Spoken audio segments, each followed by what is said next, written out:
আমি কি জবাব দেব? আমি সেটা নিয়ে কি করেছিলাম? টেনশন করেছিলাম। আমার দেশের মেম্বার চেয়ারম্যান যদি এরকম কোন দুঃসংবাদ পায়, যদি মেম্বারের অপছন্দনীয় ব্যক্তি হয়, চেয়ারম্যানের এমপির অপছন্দনীয় ব্যক্তি হয়, তোরা ঘটনা ঘটাবি না, যা করাই করছো। এরকম করে কি করে না? করে। ঘটনা করাই করে না? করে। আমাদের দেশে যারা সৎ বিচার করে, বিচারের মধ্যে সৎ কথা বলে, হকের কথা বলে, ওই ব্যক্তির শত্রু সবচেয়ে বেশি। যার বিপক্ষে গিয়েছে সেই শত্রু হয়ে গেছে, আর যার পক্ষে গিয়েছে সেই তার বন্ধু হয়ে যায়। ওই বন্ধু চিরস্থায়ী নয়, অস্থায়ী বন্ধু। আমাদের দেশে পরিস্থিতি চলতেছে এরকম, কারণ শুধু একটাই, আমরা হক চিনি না। আমরা কি চিনি না? হক চিনি না। যদি আমরা হক চিনতাম তাহলে আমাদের এরকম হতো না।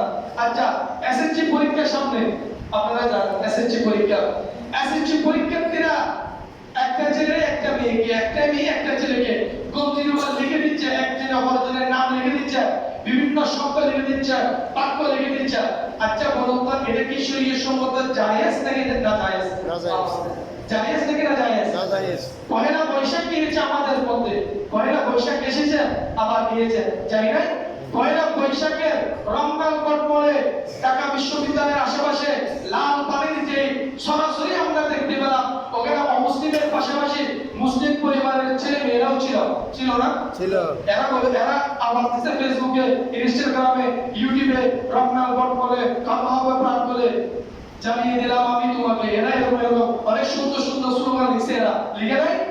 ম্যাক্সিমাম মুসলিম পরিবারের সন্তানেরা, ম্যাক্সিমাম কি মুসলিম পরিবারের সন্তান, তারা যে শোভাযাত্রা বাহির করেছে, ওই শোভাযাত্রার সাথে হিন্দুদের পূজার সাথে, হিন্দুদের শাস্ত্রীদের সাথে, হিন্দুদের সভ্যতার সাথে পুরোপুরি মিল রয়েছে।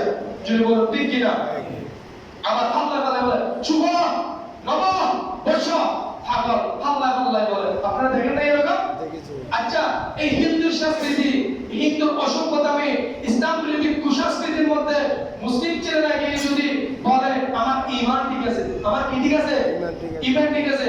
মুসলিম পরিবারের সন্তান বেকার নারীকে পিঠের মধ্যে কলম দিয়ে লিখে দিচ্ছে, শিক্ষার্থী সে কি সুশিক্ষা অর্জন করেছে নাকি অপশিক্ষা, অপসংস্কৃতি অর্জন করেছে? অবস্থা না, অপসংস্কৃতি, অসভ্য শিক্ষা সে অর্জন করেছে না?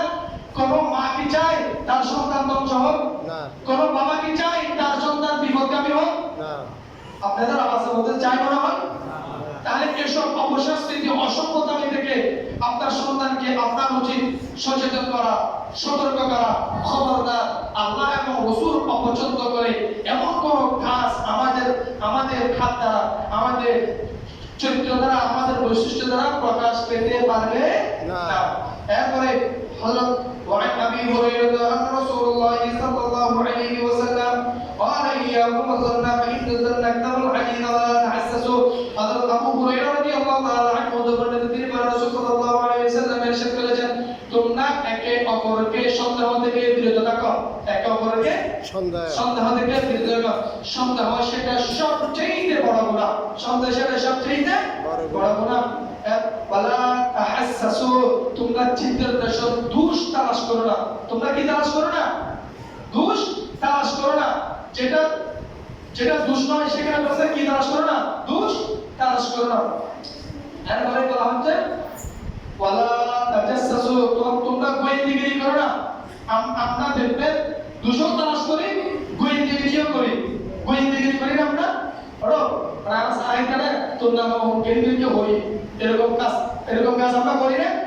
অবস্থা না করি না? আল্লাহ রাসূল নিষেধ করেছে তোমরা গোয়েন্দাগিরি করো না। আমরা আজকে 200 কোটি মুসলমান মাত্র 1,65,00,000 ইহুদির কাছ থেকে মাইর খাচ্ছি। কিসের জন্য মাইর খাচ্ছি? আমাদের মধ্যে সিদ্ধান্তশীল দুষ্টাচার করা আছে, আমাদের মধ্যে গোয়েন্দাগিরি আছে। যদি বলেন ঠিক কিনা? এরপরে বলা হচ্ছে ওয়ালা তানাফাসু, তোমরা গোপন দোষ তালাশ করো না। ওয়ালা তানাফাসু, তোমরা কি করো না? গোপন দোষ তালাশ করো না। এরপর ওয়ালা তাহাসাদু, তোমরা হিংসা করো না। গোপন দোষ তালাশ করো না, গোয়েন্দাগিরি করো না, হিংসা করো না। এরপরে বলা হচ্ছে ওয়ালা তাবাগদু, তোমরা পরস্পরের পিছনে লেগে থেকো না। পরস্পরের পিছনে লেগে থেকো না। আপনারা দেখবেন এই কাজগুলো, হিংসা করা, গীবত করা, গোয়েন্দাগিরি করা, পরস্পর পিছনে লেগে থাকা, দুষ অন্বেষণ করা, এই বৈশিষ্ট্য আমাদের সমাজে রন্ধ্রে রন্ধ্রে ছড়িয়ে আছে। যদি বলুন ঠিক কিনা? একজন সৎ মানুষ এলাকার নেতৃত্বে এসেছে, তার বিপক্ষে পেটু দিচ্ছে। কেন পেটু দিচ্ছে? সে কোনো এক সময় অন্যায় অপরাধ কোনো কাজের মধ্যে ওই মানুষ তাকে কি দিয়েছেন? ধমক দিয়েছেন, বকা দিয়েছেন, না এটা প্রতিশোধ দিচ্ছে।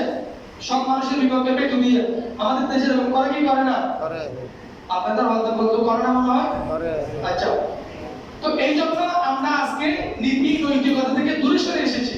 আমরা নীতি নৈতিকতা থেকে দূরে সরে এসেছি, এই জন্য আমরা প্রতিনিয়তই কষ্ট পাচ্ছি আমাদের চারিত্রিক আদর্শিক বৈশিষ্ট্যের কারণে। রাসূল সাল্লাল্লাহু আলাইহি ওয়াসাল্লাম যেটা করতে নিষেধ করেছেন আমরা সেটা প্রতিনিয়তই করি। রাসূল সাল্লাল্লাহু আলাইহি ওয়াসাল্লাম যেটা থেকে বিরত থাকার কথা বলেছেন আমরা সেটার মধ্যেই আছি। রাসূল সাল্লাল্লাহু আলাইহি ওয়াসাল্লাম সুদ খাওয়ার জন্য নিষেধ করেছেন, সুদের তোমরা নিকটবর্তী হয় না নিষেধ করেছেন, কিন্তু তালাশ করলে দেখা যাবে সুদ আমাদের সমাজে রন্ধ্রে রন্ধ্রে ছড়িয়ে ছিটিয়ে আছে। যদি বলেন ঠিক কিনা? এরপরেই বলা হচ্ছে ওয়ালা তাদাবারু ওয়া কুনু ইবাদাল্লাহি ইখওয়ানা, তোমরা সবাই আল্লাহর বান্দা, পরস্পর পাই হয়ে যাও, একে অপরের পিছনে ছিদ্রের সন্তোষ তালাশ করো না, গোয়েন্দাগিরি করো না, হিংসা করো না, তারপর বলা তাবাগতু, পরস্পরের পিছনে লেগে থেকো না, তোমরা পরস্পরের পাই হয়ে যাও। কেননা সকল মুসলমান পৃথিবীর যে প্রান্তে থাক না কেন সবাই এক। আপনার চোখ যদি আঘাত পায় আপনার সমস্ত শরীর কষ্ট পাবে না? কষ্ট পাবে না? 200 কোটি মুসলমান আমরা এক। আপনার মাথা যদি ব্যথা করে আপনার মাথা থেকে পা পর্যন্ত সমস্ত অঙ্গ কষ্ট ভোগ করবে না? জীবন ঠিক কিনা? এই জন্য বলা হচ্ছে পৃথিবীতে যেই প্রান্তেই মুসলিম থাকুক সকল মুসলমান এক। সকল মুসলমান কি এক? যদি ইতিহাসের দিকে তাকায়, ইরাক কার হাত ধরে ধ্বংস হয়েছে? ইরানের হাত ধরে ইরাক ধ্বংস হয়েছে। লিবিয়ার গাদ্দাফি কার মাধ্যমে আক্রমণ করার সুযোগ পেয়েছে? ইরানের মাধ্যমে সুযোগ পেয়েছে। ইরান যদি ইরাককে সহযোগিতা করত, লিবিয়ার গাদ্দাফিকে সহযোগিতা করত, আজকে ইরানের উপর আমেরিকা ইসরায়েল এইভাবে তাকানোর সুযোগ পাইতো? না, সুযোগ পাইতো? ইতিহাস তো বাবা বিকৃত হয়, এটা তো সত্য কথা। ইরান চান্স দিয়েছে, সুযোগ দিয়েছে আমেরিকাকে আক্রমণ করার জন্য, সেটা তো সত্য কথা। ইতিহাস তো কখনো বিকৃত হয় না। আজকে আমরা ইরানের জন্য দোয়া করি, আজকে ইরান আল্লাহ আপনি ইরানকে সাহায্য করেন, মুসলমান রাষ্ট্র, মুসলিম রাষ্ট্র, এই জন্য দোয়া করি। নয়তো ইরান কিন্তু মুসলমানের সাথে গাদ্দারি কম করে নাই, সেটা ইতিহাস থেকে কখনো মুছে যাবে না। মুছে যাবে না। আরে যে লিবিয়ার মধ্যে কোন ছাত্ররা একটি টাকাও খরচ হতো না, কোন মা যদি সন্তান প্রসব করতে স্পেশাল একটা পাতা পাইতো, গাড়ি পাইতো, একেবারে শিক্ষা চিকিৎসা খাদ্য ব্যতীত সবগুলো ফ্রি। এখন ওই লিবিয়ার মধ্যে খাবার জন্য মানুষ খাবার পাচ্ছে না।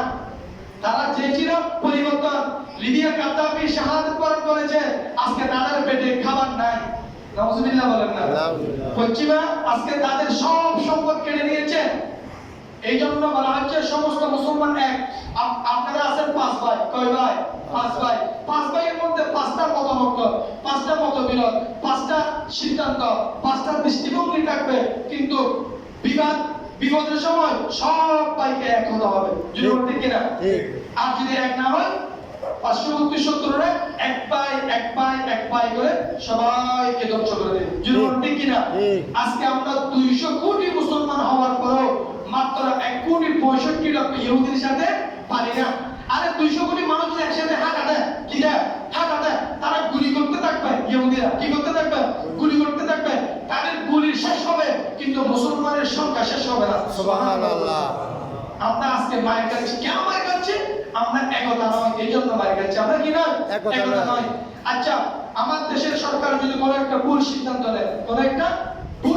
নেয়, দেশের সকল জনগণ যদি আওয়ামী লীগের দালালি না করে, বিএনপির দালালি না করে, জাতীয় পার্টির দালালি না করে, জামাত ইসলামের দালালি না করে, দেশকে ভালোবেসে দেশের পক্ষে দেশের মানুষের কল্যাণের জন্য একতাবদ্ধ হয়ে কথা বলে, আমার দেশের সরকার অপরাধ করার কোনো চান্স পাবে না?